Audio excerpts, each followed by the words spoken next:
go. Question.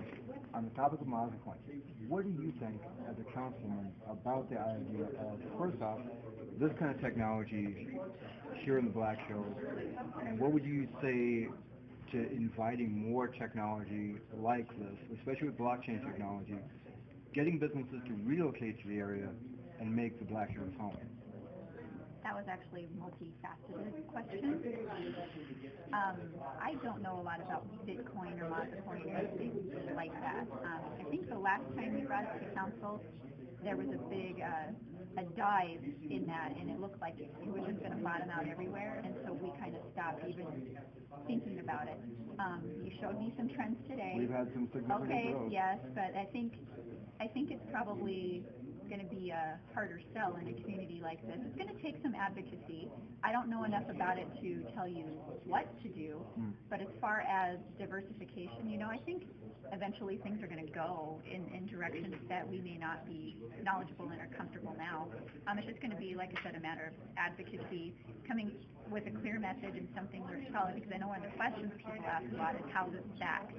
What backs it? What makes it worth anything? Yeah. And that's a huge question that I think people would have to be comfortable. And so in this community, I have a feeling seeing it working in other communities first, guinea pig out there before they bring something here, because we have such a fragile economy when you look at what feeds us, what our sustenance is. So it's going to be important to make sure that that's protected. I think where I'm going with it is even setting the financial aspect aside, just the sheer fact that blockchain technology is now being used for ID verification, archiving important documents, sidechain work.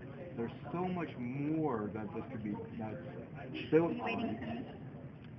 What do you think of the technology aspect of making Rapid City a hub for technology development in this field?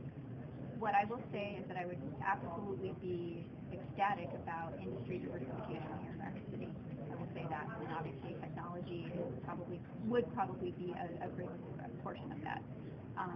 We're open to looking at anything, but that's not the role of city governments to do. I mean, there may be some incentives through economic development, but as far as, I think our job is to lay the groundwork and make the city friendly for that kind of environment.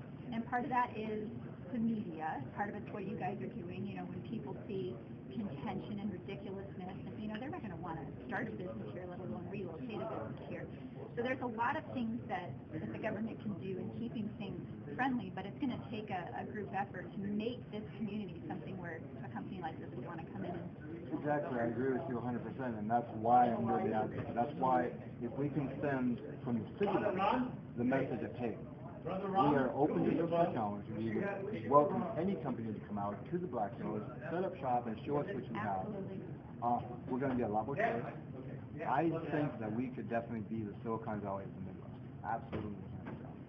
I love your vision, Payu. I really do. I think it's a matter of getting some real players to the table and getting the conversations going, because it's something that's so new. A lot of people can't wrap their minds around it, let alone their arms on how that's going to look. So I appreciate your tenacity and getting things together, but, bring some people to the table. See, get some stakeholders involved. Cool.